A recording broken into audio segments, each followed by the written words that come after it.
Sir, आज की press conference Sikh progressive front की तरफ से की जा रही है क्योंकि हमने देखा कि इलेक्शन नज़दीक आ गई है। 10 दिन रह गए हैं मॉडल कोड ऑफ कंडक्ट लगने के लिए।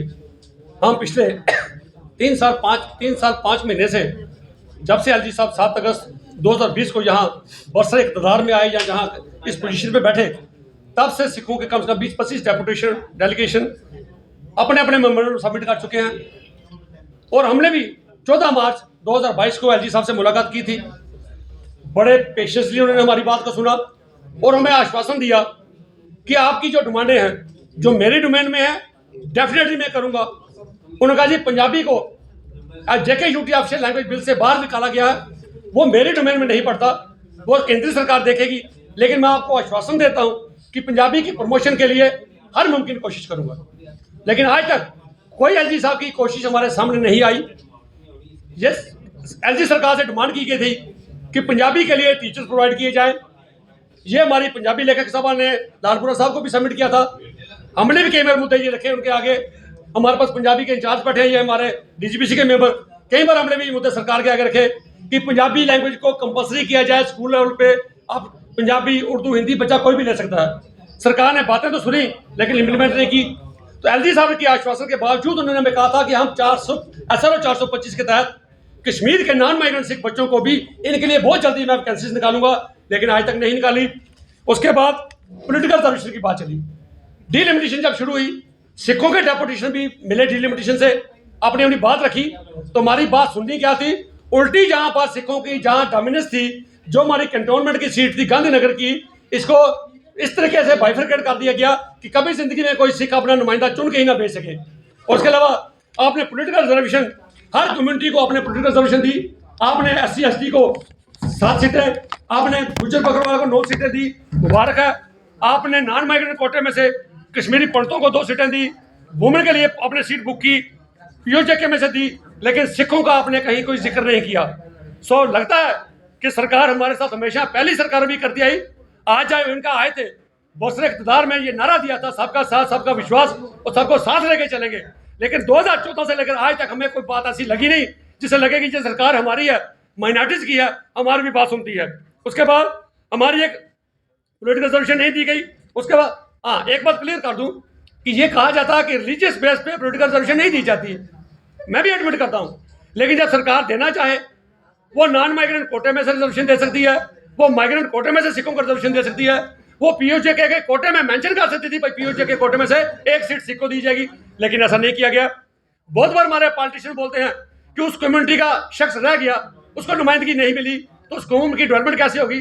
मैं एलजी साहब से पूछता हूँ, मैं केंद्रीय सरकार से पूछता हूँ, अगर सिखों का कोई नुमाइंदा असेंबली में नहीं पहुंचेगा तो हमारी कम्युनिटी की डेवलपमेंट कैसे होगी, उसके बारे में क्या होगा। 1989 राइट्स की बात करें, 3 साल की फाइल, 3.5 साल की हमारी, राजनाथ सिंह जी तब होम मिनिस्टर से, दिल्ली से उन्होंने हमारी फाइल को जम्मू भेजा। 3.5 साल से एलजी साहब को भी 3 बार बता चुके हैं, सेक्टर में जाए हैं, 4 डिपार्टमेंट में घूमती है, disaster management, revenue secretary, GAD और डिजास्टर होम में। आज तक वो डिसाइड नहीं कर पा रहे भाई इनको क्लेम एक्स्ट्रा एक्सग्रेशिया किसने देना है। और आप सुन के हैरान हो गए, टोटल कितना अमाउंट है, सिर्फ 1 करोड़ रुपया। आज के दौर में सरकारें कई हजार करोड़ का बजट है एडवर्टाइजमेंट के लिए, लेकिन किसी कम्युनिटी की डिमांड पूरी करने के लिए इनके पास 1 करोड़ रुपया भी नहीं है। सो इसलिए आज हमारा जो ये मुद्दा था, सरकार से डिमांड करते हैं कि जो पंजाबी की प्रमोशन की बात आपने की थी उसको पूरा कीजिए। JKUT ऑफिशियल लैंग्वेज बिल में केंद्र सरकार को कहते हैं, इसमें उसको इंक्लूड कीजिए ताकि हमें लगे कि सरकार हमारे साथ है। OBC, अच्छा, एक हमारी रिप्रेजेंटेशन OBC के चेयरमैन साहब के पास 2 साल से पड़ी है, जो चेयरमैन थे JNK socially educationally economically backward classes. क्योंकि हमने लिखा था कि श्रीनगर में इस वक्त सिर्फ 54,000 के करीब सिख रहते हैं। इन्होंने भी इकोनॉमिकली, सोशली, एजुकेशनली वहां सफर किया। 3 डिकेड से जो वहां टर्मोइल चला, इन्होंने भी सफर किया। जहां कश्मीरी पंडितों ने सफर किया, उनकी किलिंग हुई, सिखों की भी किलिंग हुई, इन्होंने भी वो टर्मोइल में सफर किया। इनको OBC के दर्जे में डाला जाए। सो मुझे जो पता चला कि एलजी साहब ने शायद इसको दिल्ली में फॉरवर्ड किया है, हमें उम्मीद थी जब OBC की वहां से रिजर्वेशन की बात आई, सिखों को उसमें भी इंक्लूड कश्मीर के सिखों को नहीं किया गया। इससे ज्यादा बदकिस्मती और क्या होगी। सो आज की हमारा ये प्रेस कॉन्फ्रेंस का मकसद था कि सरकार से जो जो डिमांडें हमने की हैं पब्लिक सर्विस कमीशन का पेपर था, कुंजवानी चौक में स्टैचू की बात थी, आपने हमारे साथ दगा किया, धोखा किया।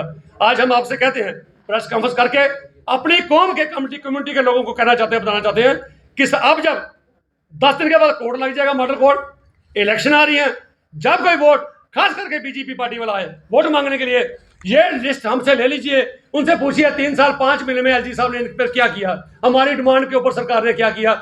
जिस सरकार ने अगर काम नहीं किया तो उसको वोट क्यों। ये अब हम ये प्रचार करेंगे, गली गली करेंगे, डिस्ट्रिक्ट वाइज करेंगे, हर मोहल्ले में जाके करेंगे, भाई बीजेपी को वोट सर खबरदार नहीं देना। बाकी किसी शख्स ने यह सवाल किया कि सरकार आपकी बातें मानती है तो आप क्या, बिल्कुल कोई भी पार्टी हमारे लिए अनटचेबल नहीं है। डेमोक्रेटिक प्रोसेस में कम्युनिटी का काम जो पावर में होती है सरकारें वही करती हैं। हम सरकार से चलना चाहते हैं, 2014 से कह रहे हैं भाई हम आपसे के साथ मिलकर चलना चाहते हैं। चलें किसके साथ, हम एक कदम आप बढ़ाओ तो हम भी 2 कदम बढ़ाएं। आपकी तरफ से क्या किया गया, ये 10-12 डिमांड थी, किसने एलजी साहब एक तो हमें बता दीजिए जो आपने की है। तो इसलिए तभी हमने ये फैसला किया।